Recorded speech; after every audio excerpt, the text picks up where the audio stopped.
Fala galera, tá começando mais um Fariseu Reformado. Meu nome é Nicolas Andrade. Meu nome é Domi Andrade. E hoje a gente quer falar de um assunto muito interessante, né? Um assunto muito tretoso, né?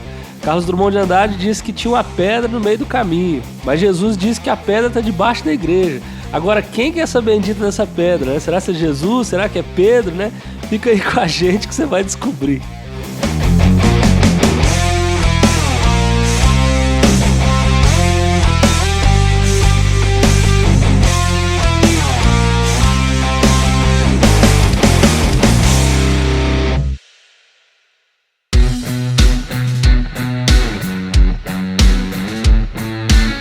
Bom, então, né, vamos começar do começo, né, ou melhor, como diria o Jack Stripador, vamos por partes, né. Quem é a bendita da pedra, né? Quais são as visões mais comuns, né, ou talvez até as mais antigas aí, né? Vamos desdobrar isso daí, porque eu creio que esse texto, ele dá muita polêmica, né, As pessoas têm muita dificuldade de entender ou fazem inúmeras afirmações diferentes sobre esse texto, né? O D.A. Carson até vai falar que talvez esse texto seja o mais disputado, né, de todos, né? O fato de Pedro ser a pedra, né? De Jesus estar falando, ó, tu és Pedro, sobre essa pedra edificarei minha igreja. A gente está falando do texto de Mateus 16, né, no verso 18 mais precisamente. E vamos lá, vamos desdobrar esse texto aí. O que você me diz, Dom? Eu acho que esse texto dá muita disputa por causa das implicações.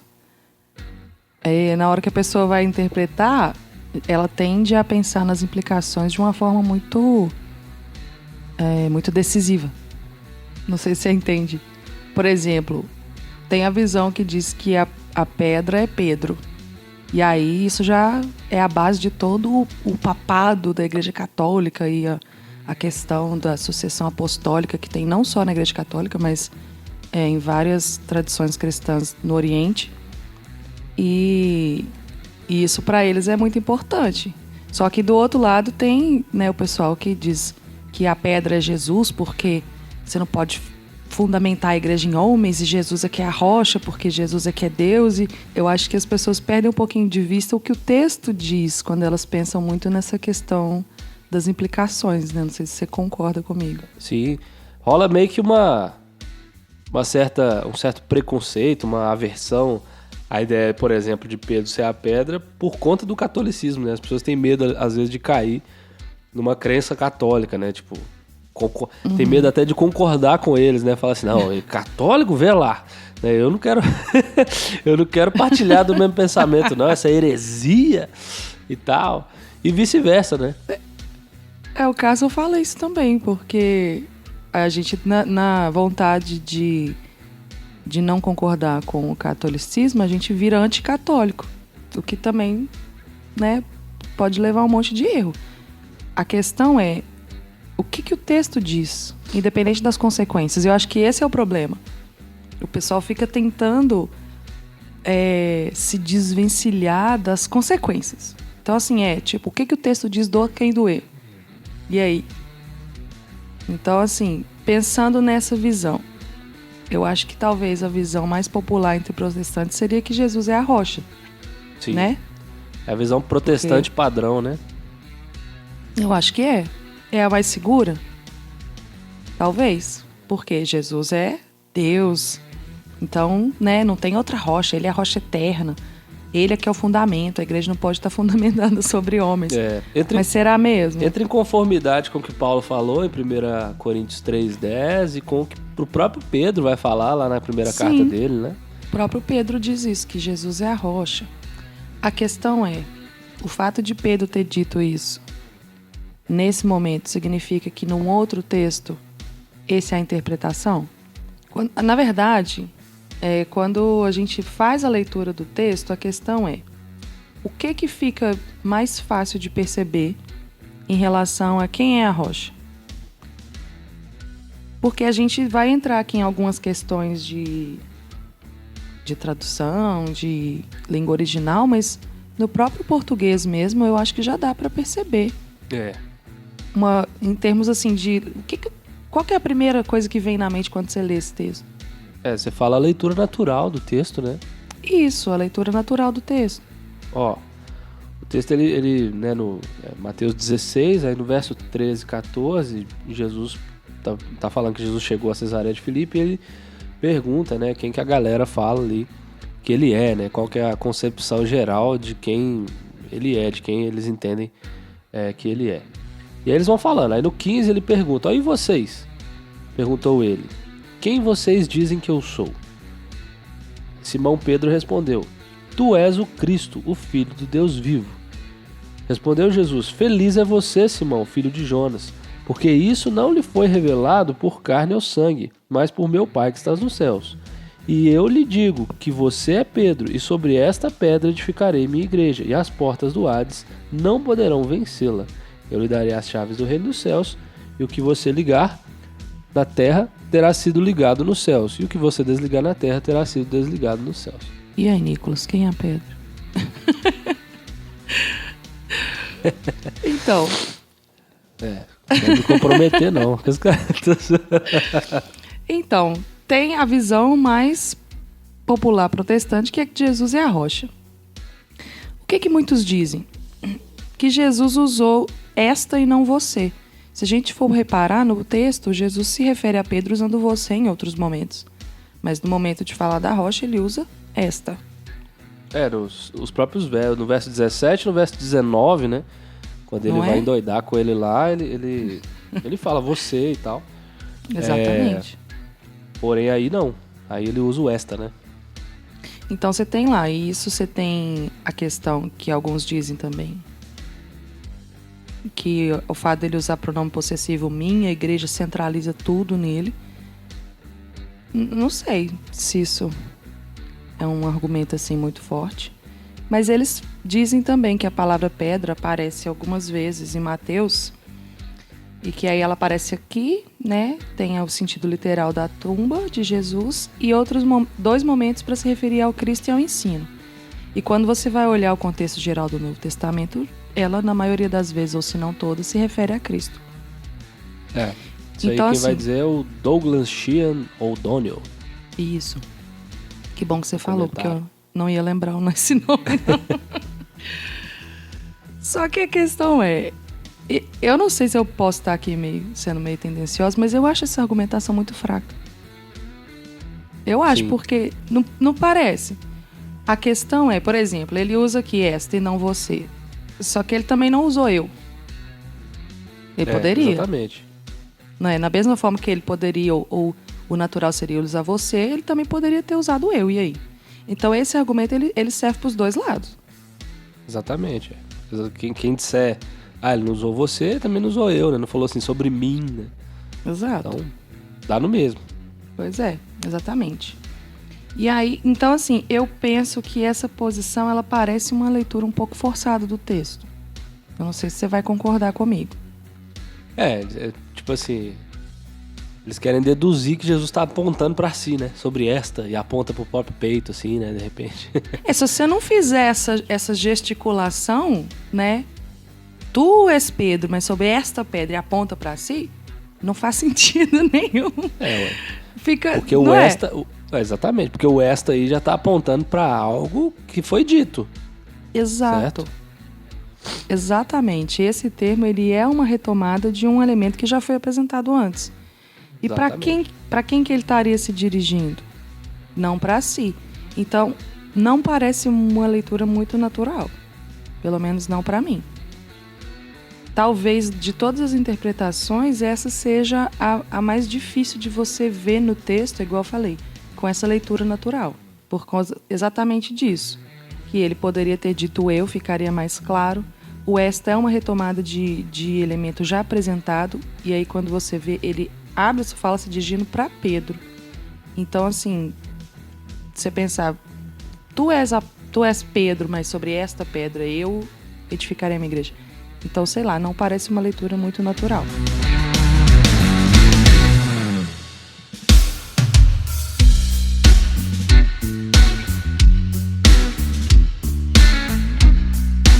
E aí vem essa outra posição, talvez, tentando dar uma consertada nessa dificuldade do texto.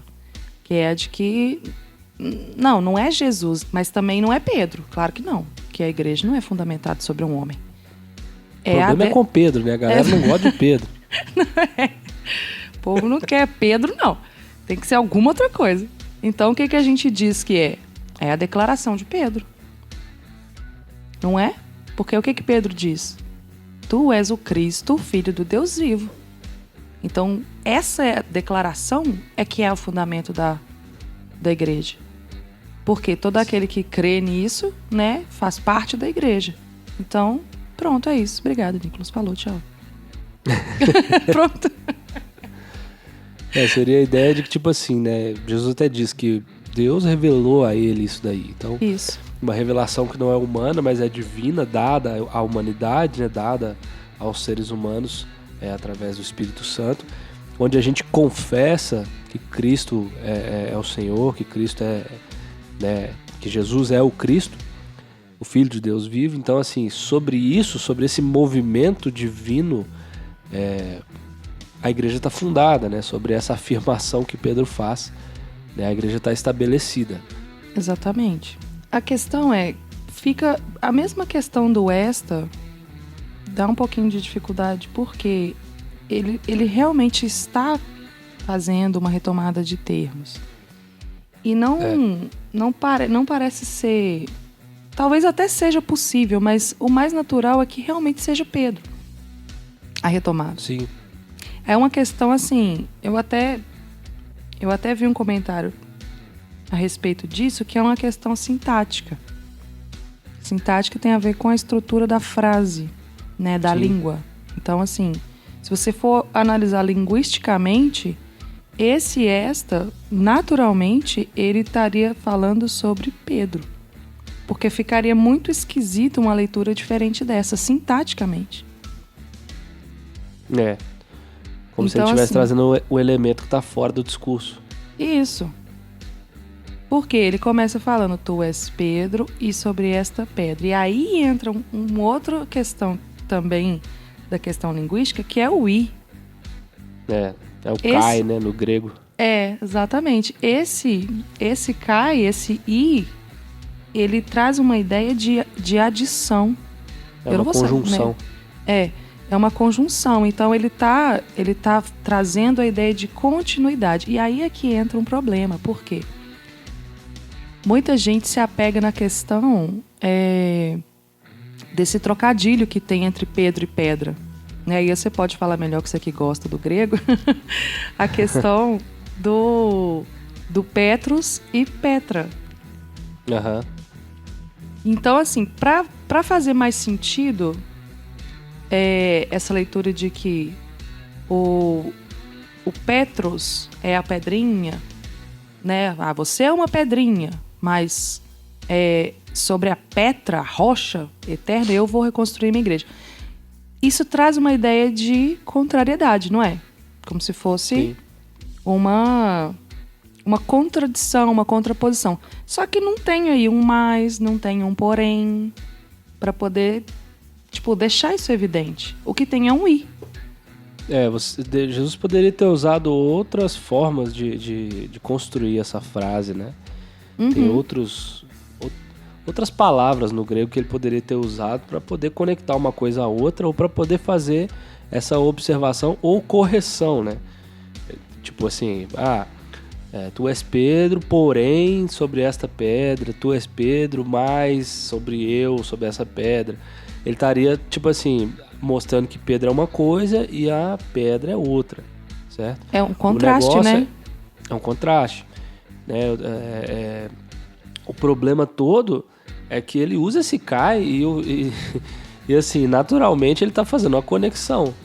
Então ele está falando, tu és Pedro e sobre essa pedra. Então, esse i está mostrando que ele já apontou o sujeito da frase. Entende? Pedro é de quem eu tô falando. Então, você é isso. E sobre isso, eu vou construir a minha igreja. Daí é lógico, tem o trocadilho, né? Do Petros e do Petra, né? que realmente são duas palavras usadas para pedra, porém com conotações diferentes. A palavra que ele usa para nomear Pedro, que pode ser Cefas também, ela indica mesmo pedra menor, né? Então, assim, tá rolando um trocadilho, mas eu entendo muito mais como um recurso, como fala, um recurso literário, né? Uma ideia retórica ali, um trocadilho, do que Jesus tentando fazer esse contraste, igual alguns expositores colocam. Ah, você é uma pedra pequena, mas sobre a pedra grande, porque não tem o mas, entende? Seria como se ele tivesse, tipo assim, sei lá, eu gosto de manga e abacaxi, tipo, ele não tá falando duas coisas diferentes, entende? Então, tipo assim, ele tá falando da mesma coisa. Esse ia e esse cai, ele vai conectar uma coisa na outra inevitavelmente, entende? Então, ele tá usando a mesma coisa, que é pedra, embora exista o trocadilho de uma ser menor, outra ser maior, talvez relacionado ao que Pedro é, ou a implicação que tenha por trás aí dessa fala dele, né? Tipo assim, Pedro em que sentido? Pedro é a pedra em que sentido? Talvez a implicação tenha a ver com o trocadilho. Beleza. Mas é inevitável dizer que Pedro é a pedra no aspecto da construção sintática da frase, por causa desse cai. Então, tipo assim, mesmo que ele tá se referindo a duas formas de falar pedra, ele tá falando de pedra. Ele não tá falando de duas coisas diferentes. Nem tá trocando ou fazendo um contraste entre os dois tipos de pedra, né, sintaticamente falando. Esse é o ponto. Eu acho muito interessante essa questão, porque se você for pensar que eles muito provavelmente estavam conversando em aramaico, isso aí. Porque era a língua deles. Tem esse detalhe também. Se você for imaginar como foi essa conversa em aramaico, você vai ver que não existe esse trocadilho. Sim. É uma palavra só para pedra. Então, ele estava dizendo Kefas, né, Nicolas? Kefas. Então, tipo, ele falou que tu és Kefas e sobre esta Kefas eu edificarei a minha igreja. E aí? É exatamente a mesma palavra. Ele tá falando de quem? Tu és Kefas e sobre esta Kefas edificarei a minha igreja. A gente pode até assumir, assim, a gente como fala, né? A gente pode especular que pode ser um recurso estético até de Mateus na hora de relatar a história. Não, com certeza, porque ele escreveu em grego, né? Então, obviamente, a gente precisa levar em consideração como está escrito em grego. Mas isso foi uma escolha de palavras que ele teve, muito provavelmente, para trazer algum sentido. É um trocadilho e tal. Mas a questão é, isso não pode ser tão determinante no texto, já que o próprio sentido da palavra não faria essa diferenciação, né? Agora, a gente pode sim tentar imaginar o porquê dele ter usado esse trocadilho. E eu acho que isso entra muito a outra visão de que circunstâncias, o que isso significa, quais são as implicações. Porque essa é a visão católica, né? Pedra é a pedra. Então aqui a gente está demonstrando que, num certo sentido, eles têm razão. Pelo menos nessa questão de entender de quem Jesus está falando, qual é o sujeito do verso 18 aí. Quem é essa pedra sobre a qual a igreja está sendo Tá dizendo que fundada. Os católicos têm razão? Como assim? Você vai ser excomungado? É um problema, né? Tô me comprometendo aqui. A história do fariseu acaba por aqui. Perdemos toda a nossa credibilidade. Mas assim, que isso, gente. Os católicos né? É pelo menos primo, né? Não sei se é irmão ou não, mas pelo menos primo é. Então tem que respeitar aí. Meu Deus. Não, isso é algo... a interpretação, né? A gente tem que... É a questão que a gente estava falando no começo. É a questão da honestidade com o que está no texto. Exato. Com o que o grego do texto indica, né? E, pô, assim... todos os elementos a partir das visões que a gente apresentou, que inclusive são visões antigas, né? Não são coisas novas aí que a galera vai tentando para rebater os católicos. Não. Por exemplo, a visão de que Jesus é a pedra é uma visão, por exemplo, defendida por Agostinho de Hipona, né? O Eusébio de Cesareia, o Cirilo de Jerusalém. Então, assim, você vê que é uma posição antiga, né? Defendida ali pela patrística, uma parte dela, claro. E você tem também a outra visão que a gente colocou de Pedro ser a afirmação, né?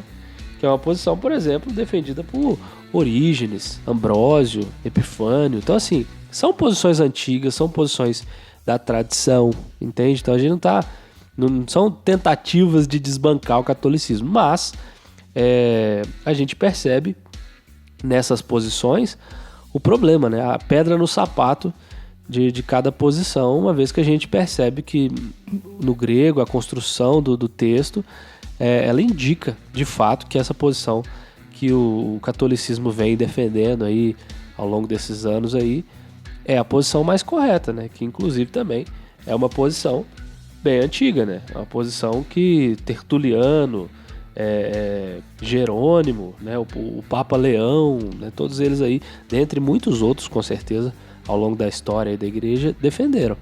Então, num certo sentido, a gente tem que concordar que os católicos estão corretos na interpretação de que Pedro é a pedra. Agora, o problema, que é o que você estava falando, eu já vou devolver a palavra, é a questão das implicações que isso gera. Porque, claramente, Jesus está dizendo Pedro é a pedra, mas em que sentido? Quais são as implicações a partir disso? Esse trocadilho aí, ele está aí por acaso ou ele está querendo indicar alguma coisa nesse aspecto? Os católicos acertam em Pedro ser a pedra, mas eles também acertam nas implicações que eles tiram disso? É aí que a gente vai ver que o buraco é mais embaixo.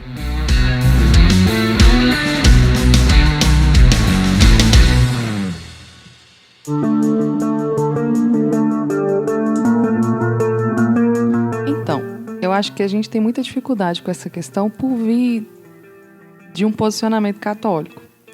E não só isso, porque às vezes a gente esquece que existem vários pontos em que a gente concorda com eles, em que eles estão certos, né, alguns fundamentos do cristianismo.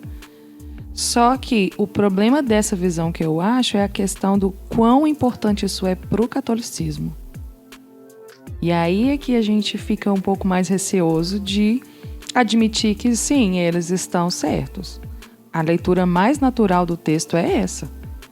Mesmo se você for imaginar em aramaico, se você for ler em grego ou se você for ler em português nas traduções, o mais fácil de se entender é que está falando de Pedro. Para você entender uma coisa diferente, você tem que fazer um exercício mental e entrar em algumas argumentações que, pelo menos aí falando da minha visão pessoal, não me convencem. Então, o que eu consigo concluir é que sim, Pedro ele é o referente que está sendo dito aqui. Daquilo que Jesus fala sobre ele e do que ele faria a partir disso. Né? Então, assim, Pedro ele é a pedra. Ponto. Ponto. Isso não tem... Um adendo, é claro que assim, a gente não está tentando fazer exegese em aramaico. Não, O ponto aqui é só mesmo assim, um indicativo, né? Tipo, se a gente parar para pensar, a gente vai ver que até por esse lado o entendimento, a leitura natural do texto corrobora com essa visão aí. Isso, qualquer lado que você for imaginar. Agora, qual que é o problema dessa visão católica? É o que eles fazem a partir disso. Porque eles entendem que o Pedro, a pessoa do Pedro, ele em si é a pedra, e que isso é dito pessoalmente para ele, e isso faz dele um líder máximo, um super rabino, e confere a ele um poder, e tiram daí a tal da sucessão apostólica, que eu não sei onde que eles veem isso nesse texto, não tem nada disso no texto. E o pior, que para mim é o pior, que é a questão que eles baseiam toda a sua... eu não sei se eu posso chamar de doutrina do papado, né? A sua tradição do papado, em Pedro. E tentam dizer que Pedro foi o primeiro papa e que, portanto, ele era inerrante, assim como os outros papas são. Pedro era inerrante? Não. O que a gente vê? O Nicolas já falou desse texto, né? Alguns versículos à frente, o que Pedro faz? Exatamente. Gente, pensa, o que Jesus fala assim: sai pra lá, Satanás, porque você é uma... Sai você da frente, Satanás! Fez eu lembrar do Marco Feliciano agora. Credo. Ele fala assim: sai pra lá, Satanás, porque você é uma pedra de tropeço. Olha o Pedro sendo pedra de novo, só que dessa vez de tropeço. Gente, acho que é no mesmo capítulo, né? Sim. Pois é. Aí você pode Então... até indicar, mas Pedro ali ainda tava, né, se ajustando ali. Mas, velho, depois de Atos, sabe? Depois do Espírito Santo, depois de tudo que Pedro faz de positivo, ele ainda vai ser corrigido por Paulo, certo? Lá em Gálatas, né? Quando ele faz ali claramente uma acepção ali entre judeus e gregos. E Paulo vira pra ele e fala assim, ó, seu comportamento não condiz com o evangelho. Então como é que Pedro é inerrante nesse sentido?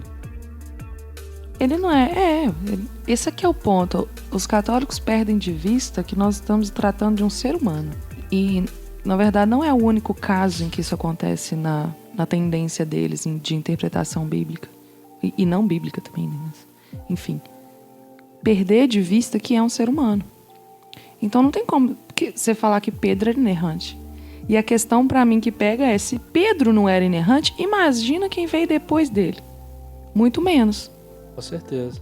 Então, assim, principalmente se você for olhar na história da Idade Média, você vai ver que o que mais tinha era Papa cometendo erros, assim, que eu acho que até a Igreja Católica hoje se envergonharia, né? Então não dá pra você fundamentar esse tipo de conceito baseado nesse texto. Por quê? Por mais que você entenda e admita que o texto está dizendo que Pedro é a pedra, não tem como tirar daqui esse monte de implicações que a Igreja Católica faz. Então, você não tem como dizer que Pedro por si só, mesmo sendo um homem caído, poderia ser o fundamento da Igreja. O ponto é esse. Eles acreditam que o Pedro em si é o fundamento da Igreja. Não é o Pedro em si. Como que Pedro é a pedra? E aí o próprio contexto dessa passagem deixa claro isso. O que Jesus está dizendo? Tipo, em que contexto Jesus fala isso para ele? No momento em que ele recebe a revelação do Espírito Santo, de que Jesus é o Cristo, Filho do Deus vivo, Jesus diz para ele: tu és Pedro e sobre esta pedra edificarei a minha igreja. Então, esquecer esse contexto, em que contexto Pedro é chamado, né, de a pedra onde Jesus edificaria a igreja? É o Pedro em si? Turrão, pescador, ignorante, pecador, caído? Não. É o Pedro que recebe a revelação do Espírito Santo, que entende quem é Jesus e que declara quem é Jesus. É o Pedro confessante, né? Exatamente. Pedro, produto da graça. Eu gosto demais dessa expressão. Pedro, produto da graça. Porque não é simplesmente assim, Pedro foi a pedra ali naquele momento que ele falou isso. Então a questão é a revelação, é a declaração. Pedro como declarante. Mas é Pedro declarante, mas o que é o Pedro como declarante? É o Pedro que está dando início ali ao entendimento de quem era Jesus. E o que Jesus faria através dele a partir do momento que ele entende isso.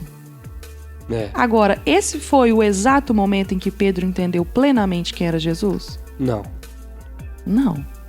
Isso a gente vê no decorrer do texto.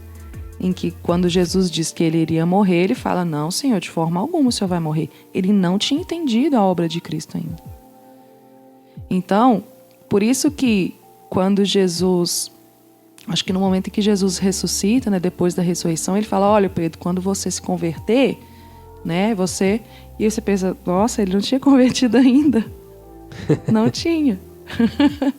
Então ele vai entender aos poucos. É depois que Jesus ressuscita, ele termina de dar-lhe 40 dias de instrução. E aí desce o Espírito Santo. Ali você vê o Pedro, produto da graça, em ação. Só que é simplesmente Pedro? Só Pedro, pessoalmente? Não. Não. Então Por quê? Pedro... É reduzir um pouco você dizer que é o que Pedro fala, ou dizer que é Pedro enquanto indivíduo. É, na verdade, a junção das duas coisas. É o Pedro que fala, é o Pedro que foi transformado, que foi alvo da revelação de Deus, que foi alvo da graça de Deus. Então é um Pedro confessante, igual a gente falou, um Pedro produto da graça. É o que ele representa, o caráter individual nesse sentido de transformado, né, e do que Pedro está falando. Então é a junção de todas essas coisas, né? Exatamente. Então é reduzir. Então você tem que entender que ali não é Pedro em si mesmo ou por si só. É aquilo que a graça faz em Pedro. E Pedro não está ali só como indivíduo. Ele não recebeu um privilégio pessoal, embora é claro na Bíblia que existe sim uma certa primazia, né, de Pedro. Ele tem uma proeminência, né? Tem. Só que, tipo assim, você percebe que não é só ele. Tanto é que acredita-se que o líder da igreja mesmo naquela época era Tiago. Mas você percebe que a liderança ela tá ali entre Pedro, Tiago e João. Então existe uma proeminência. Pedro é o primeiro a discursar, por exemplo, lá em Atos, quando, né, o Espírito Santo desce, acontece o Pentecostes. Pedro vai ser o primeiro a pregar para os gentios lá na casa de Cornélio. E assim por diante. Você vai percebendo que tem sim uma proeminência de Pedro nesse sentido, mas ela não é isolada e ela também não justifica um primado, né? Não justifica o papado de Pedro nesse sentido. Exatamente. Essa diferenciação ela é muito importante. Por quê? Pedro recebeu as chaves, mas ele foi o único que recebeu as chaves? Não. O que a Bíblia diz? 2 capítulos à frente, a igreja recebe as chaves, né? Exato. Então Pedro está ali sendo a rocha, né, que recebe as chaves, mas representando o todo. Ele não é o único que tem esse poder, esse privilégio. A igreja recebe as chaves. E não é no sentido de sucessão, porque se fosse uma ideia de sucessão, seria o quê? Do líder Pedro, né, e os apóstolos, dos apóstolos para a igreja. E não de um outro líder supremo, inerrante, que vai ser o Papa, que vai mandar em todo mundo. Não tem isso no texto. Você tem a igreja exercendo o mesmo poder que foi conferido ali na pessoa do Pedro. Mas qual Pedro? O Pedro ser humano, por si só, no seu próprio braço? Não. O Pedro confessante, o Pedro produto da graça, o Pedro líder dos apóstolos. Então, você vê o quê? Que a própria igreja como um todo recebeu esse mesmo poder, que é as chaves. O que é a chave? É a pregação do evangelho, é você ligar e desligar, né? Aquele que aceita e que não aceita, aquele que entra no reino dos céus e o que não entra.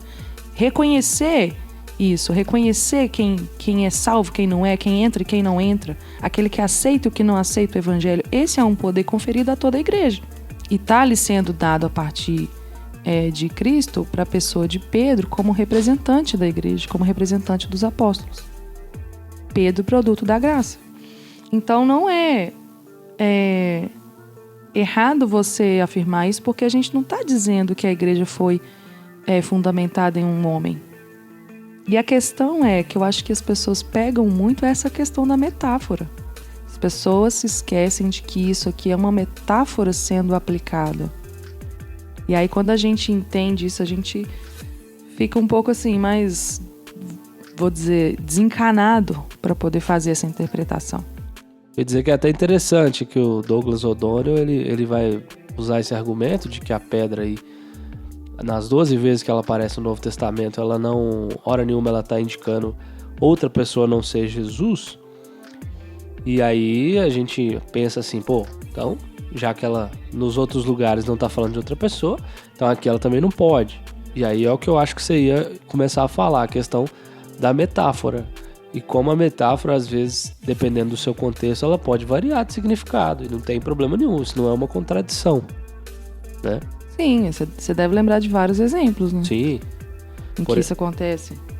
Por exemplo, igual eu até citei lá no começo, 1 Coríntios 3,10, quando Paulo fala que Jesus é a pedra, Jesus é o fundamento, que ninguém pode lançar outro fundamento sem ser o fundamento que ele lançou, que é Jesus. Então, aqui, Paulo é o edificador, né? Na verdade, 1 Coríntios 3,11, Jesus é o fundamento. 3,10, Paulo é o edificador. Paulo está edificando sobre o fundamento, que é Cristo, né? Então, no 10 e no 11 ele fala Eles colocam como edificador e Jesus é a pedra. Então, no texto de Mateus 16, que a gente está tratando aqui, Jesus é o edificador. Ele edificará a igreja. Então, esse é o ponto que as pessoas ignoram. Exato. Então, Paulo está se pondo aqui no lugar de Jesus e tal. Não, gente, é uma metáfora. Certo? Da mesma maneira, por exemplo, lá em Efésios 2, Paulo vai falar que os profetas e os apóstolos é que são o fundamento da igreja. Então, a gente já percebe que, tipo assim, ele está usando a mesma metáfora em vários sentidos, né? Assim como Jesus também está usando aí nesse sentido. Ele diz, por exemplo, que Pedro tem as chaves dos céus, aí em Mateus 16, em Mateus 18 a igreja tem, e em Apocalipse 1:3 quem tem é Jesus. Então a mesma metáfora em 2, 3 sentidos. E assim por diante, tem uma série de por exemplo, lá em João 9... A luz do mundo. João 9:5, ele fala que Jesus é a luz do mundo. Aí lá em Mateus 5:14, Jesus fala que quem é a luz do mundo? Os discípulos. Entende? E lá ele não tá falando assim, ó, vocês são tipo a lua que reflete a minha luz. Não, ele fala, vocês são a luz do mundo. Porque é uma metáfora e ela tá lá sendo aplicada de uma maneira. E em João ela tá sendo aplicada de outra. E assim por diante.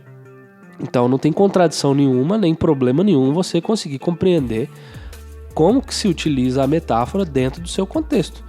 Porque do contrário, você vai justificar um texto em cima do outro, pincelando coisas fora do contexto. E isso é um problema. Exatamente. Jesus aqui está usando a metáfora da construção. E aí, nessa aplicação que ele faz, ele é o edificador. O edificador constrói sobre um fundamento, que não é o próprio edificador. Então, se nesse contexto ele é o edificador, ele não é o fundamento. Não faria muito sentido esse tipo de aplicação, porque é uma metáfora. Então, nessa metáfora, Jesus é o edificador, que edifica a igreja sobre o fundamento dos apóstolos.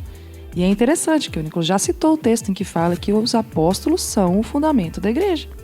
Pedro ali é o líder dos apóstolos. Sim, exatamente. Se você pegar o que diz em Efésios 2, você percebe que os apóstolos e os profetas são o fundamento da igreja. E o que Paulo está querendo dizer com isso? Ele está não falando das pessoas individuais, igual a gente estava falando sobre Pedro. Ele está falando que, nossa, Paulo sabe, ele é um cara, tal, igual a gente está falando que os católicos acabam fazendo com Pedro. Mas ele está falando do propósito deles, ou do caráter ministerial do apostolado do ministério profético. Então, o trabalho que eles executaram, o que eles testificaram, o que eles anunciaram, é a base da igreja. É a mesma ideia do Pedro confessante. Então, você vê uma harmonia nas duas afirmações, por exemplo. É perfeito, é exatamente isso. Eles lançaram o fundamento, né? Foram as pessoas usadas, né, que Deus escolheu para usar para edificar a igreja, né? Então, assim, são instrumentos de Deus. No final das contas, o que a gente precisa tirar desse texto é o quê? Que Jesus é o edificador. O que ele está dizendo é isso. Eu edifico a minha igreja e por isso as portas do inferno, ou seja, as portas da morte, a morte não vai prevalecer contra ela. Ela nunca será destruída. Porque Jesus é quem edifica. Então essa ideia de dizer, não pode ser Pedro, porque Pedro é um ser humano, a igreja não ia estar no fundamento. Não é isso que Jesus está ensinando, né? Então ele usou homens, sim, ele usou homens para lançar os fundamentos da igreja e ele usa homens imperfeitos, limitados até hoje. Mas por quê? Porque é ele que edifica e ele é que faz com que a igreja não seja destruída, que ela vai prevalecer até o final, porque ele é o edificador. Então nossa confiança permanece em Cristo, né? A força e a garantia de que a igreja vai prevalecer é dada por Jesus. Então, não há problema nenhum nesse tipo de interpretação. Não há nenhuma contradição bíblica e nenhuma heresia aí, né? E até é engraçado, retomando o que o Nicolas falou a respeito da escolha, né, de Mateus de Petros e Petra, a gente pode entender, pelo menos para mim faz sentido entender isso. Que Jesus está dizendo que tu és Petros, tu és um pedregulho, mas sobre esta pedra, sobre esta rocha, eu edificarei a minha igreja. Por quê? Pedro em si mesmo era só uma pedrinha, só um pedregulho, um cascalho. Mas o Pedro, produto da graça, líder dos apóstolos, representante dos apóstolos e da igreja, é a rocha firme que Jesus vai usar para edificar a sua igreja. Então, não é Pedro em si, não poderia ser, mas é a graça ali atuando através dele e dos apóstolos. Então, dá para entender isso, que Pedro, ou Petros, se torna Petra a partir do momento em que ele entende e reconhece que Jesus é o Messias, o Filho de Deus.